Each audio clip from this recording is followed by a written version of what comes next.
நம்முடைய சூலூர் தொகுதியிலே பல தொழிற்சாலைகள் வந்துவிட்டது. இப்போது ஐடி தொழிற்சாலைகள், அதே போல நூற்பாலைகள் என்று பல தொழிற்சாலைகள் வந்த பகுதி. அதே போல என்ஜினியரிங் தொழிற்சாலை, அதிலே பணிபுரிகின்ற பெண்கள் அதிகமாக இருக்கிறார்கள். வெளியூரில் வந்து தங்கும் பொழுது அவருக்கு கூடுதல் செலவு ஆகிறது. அந்த ஒரு குழந்தைக்காக அவர் குடும்பமே வந்து வீடெடுத்து தங்கக்கூடிய ஒரு சூழலை அந்த பகுதியில் உருவாக்கி கொண்டிருக்கிறது.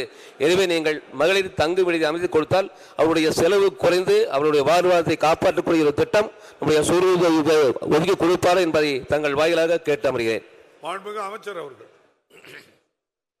சூலூர் தொகுதியில் சாத்தியக்கூறுகளை ஆய்வு செய்து பணிபுரியும் மகளிர் நிறுவனத்துக்கான இடத்தை தேர்வு செய்து நிச்சயமாக அமைத்திடும் அந்த கோரிக்கையை மாண்பு உறுப்பினருடைய கோரிக்கை அரசு பரிசீலிக்கும். மாண்பு உறுப்பினர் விபி கந்தசாமி.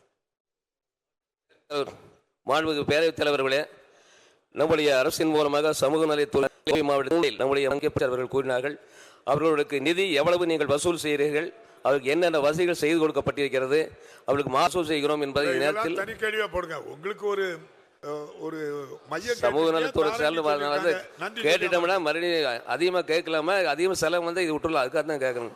அதுக்கு என்ன நிதி மாதம் வசூல் செய்கிறீர்கள் என்பதை தங்கள் வாயிலாக கேட்ட வருகிறேன். மாண்புமிகு அமைச்சர். மாண்பு பேரவைத் தலைவர் அவர்களே, 2024-25 ஆண்டு நிதிநிலை அறிக்கையிலே மொத்தம் கோயம்புத்தூர், சென்னை, மதுரை ஆகிய 3 மாவட்டங்களில் சேர்ந்து 26 கோடி ரூபாய் நிதி ஒதுக்கீடு செய்யப்பட்டுள்ளது. அதுபோல் இந்த தோழி பணிபுரியும் மகளிர் விடுதி வசதிகளில் பயோமெட்ரிக் நுழைவு, அதாவது அவங்கவுங்க விரல் ரேகை வைத்தால்தான் அந்த உள்ள நுழைய முடியும். கண்காணிப்பு கேமரா, 24 மணி நேரமும் பாதுகாப்பு வசதிகள் செய்யப்பட்டுள்ளது. வைஃபை வசதிகள் கொடுக்கப்பட்டிருக்குது. சுத்திகரிக்கப்பட்ட குடிநீர், இணையதளத்தின் மூலம் முன்பதிவு, எங்கே நம்ம ஊரில் இருந்தே நம்ம கிளம்பி வருமுன்னே முன்பதிவு செய்து கொள்ளலாம்.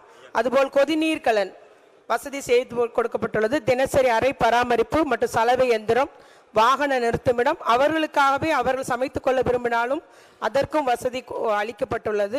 அதே போல் அவர்கள் குழந்தைகளுடனும் அதில் பெண்கள் தங்கிக் கொள்ளலாம்.